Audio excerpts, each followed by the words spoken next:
How's it going there, folks? I'm Quinn of Snazzy Labs, and look, I bought a drone. It's not really a drone, okay, it's a quadcopter, but people call them drones. I'm gonna call mine a drone. It's a drone. This is the DJI Phantom 3 Professional Series. I've never owned a quadcopter, not even a cheap one, and this one is not cheap, but I will talk to you about why I bought it and why it's so cool. I do wanna mention really quickly, and apologize for the lack of videos these last few days. Stuff has been hectic in school, but things are back on schedule, and in fact, I'm flying out later tonight to Denver to cover the Rocky Mountain Audio Fest, and it's going to be awesome. I'll bring you coverage on the latest stuff in headphones from a lot of our headphone manufacturers that we love, as well as amplifiers and all that good stuff. Mobile, players, it's gonna be great. And so expect videos the next several days to a week on that show. But the DJI Phantom is something that I've wanted for a very long time. Not this specific model per se, but a drone. I mean, people have flown them around time and time again, and each time I see one, I'm like, oh my gosh, I want one of those so bad. But then I'd go to the website, look at the price, and be like, maybe next year. Well, I finally got a really, really good deal on this model, and this is why I bought this one, or really a drone at all, because I got a great deal on it. But the reason this Phantom is so cool, and a lot of people ask me, well, why'd you get the Phantom 3 Professional? Keep in mind, the professional model of the Phantom 3 does shoot in 4K. And so the reason I got it was because it shoots in 4K. It shoots in 30 frames per second 4K, and it actually has the exact same sensor that is in the GoPro Hero 4 Black Edition. So I got the whole entire drone with a camera that's as good as a GoPro Hero 4 Black Edition for a couple $100 more than a GoPro Hero 4 Black Edition. So I figured, how could I not get this at this price point? And that's the reason I got this model. I've never owned a drone before, but after 3 days of ownership, it's already like the easiest thing to fly. They're pretty dang hard to crash. Like, you'd have to be hard pressed to crash this thing. I guess carelessness could also, kind of work into that equation, but very, very easy to fly. The app and the interface is absolutely incredible. The remote controller is fantastic. I can fly this thing, well, legally, to the legal height, which is 400 feet up in the air, and then I can fly it, a mile away without losing any range, which is absolutely remarkable. And I'm gonna show you how it works right now. So let's take a look. Okay, so as you guys can tell, it is really windy outside. It's actually the windiest it's ever been with me flying it. So I guess we'll see how well it holds its position, but theoretically, it should do pretty well, because in the top of this aircraft, right in this area, we have the GPS sensors. And not only is it the North American GPS satellites, but it also connects to GLONASS, which is Russia's satellite network. So I'm currently connected to 18 GPS satellites nodes up in the sky, which really, really makes these quite accurate. Now, one of the things that's unique to the Phantom 3 is it has what's called VPS, or the Virtual Positioning System. So it uses sonar. There are sensors located underneath the aircraft, and it uses sonar up to, I believe, 15 feet to detect how it's positioned on the ground. So not only does it make sure that it stays in the same place in area from GPS, but VPS actually makes sure that it doesn't waver up and down, even theoretically in high winds. Now, I haven't flown it in winds this fast, so we'll see how well it holds its position. Okay, so launching the thing is pretty dang easy. All we have to do is put the thumbsticks down in the corner, and then we just push up on the elevator throttle. So you can see it immediately after it launches. The aircraft is tilted pretty far sideways, and that's to compensate for the extreme wind that's in the air. And as you can see, I'm giving it a little throttle in both directions now, and the controls are very, very responsive. I can go left, I can go right, I can go backwards and forwards, and the aircraft does an excellent job at holding control. Now, there's also the left thumbstick, which allows you to have elevator control, so you can go up and you can go down, and then you can actually turn it around, because the gimbal is not a 360-degree gimbal, so you have to turn the aircraft itself, which I thought would add quite a bit of noise, but the gimbal's so dang good that you won't really notice a difference in the video quality. And let's test that out now. So I'm going to press record right now on the video setting of the camera. We are now recording, and let's lift off.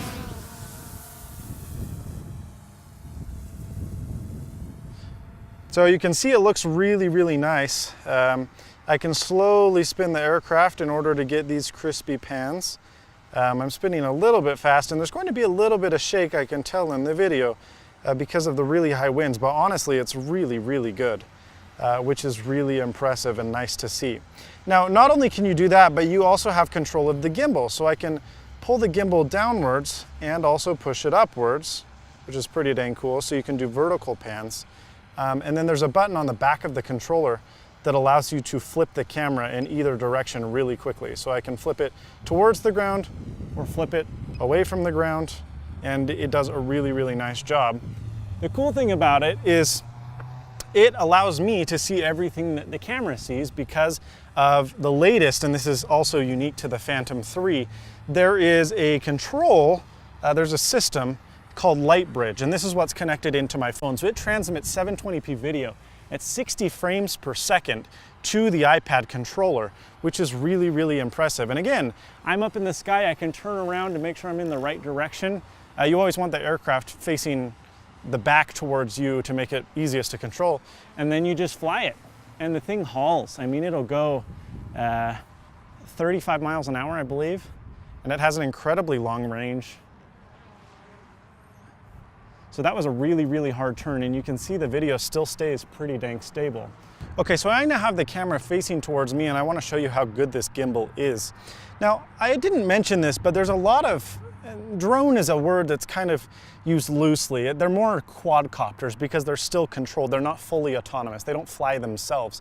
But the Phantom 3 has a lot of automated features. For example, if I press a button on my iPad, the vehicle and the hovercraft will take off by itself. So I don't need to control anything, it just does it all by itself, which is pretty dang cool. So I'm gonna look at the viewfinder here in the camera to make sure we're in visible area. So there we go.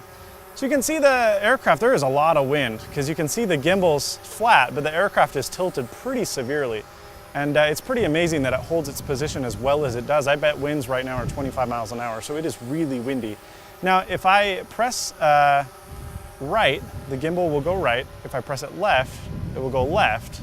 And you can see I'm tilting the aircraft very severely. And the camera does move, but not a lot. I mean, it's pretty impressive. And so it holds its position rather quite well. I can do the same controls going backwards to front. So I can go back, I can go forwards, I can go back, I can go forwards.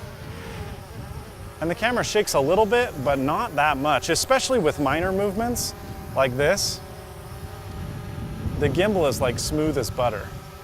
It's really rather impressive. Now it is only filming at 30 frames per second, so that's going to introduce a little bit of noise, but it's still pretty dang good. I'm getting relatively close here because I want to show you how well it holds its position.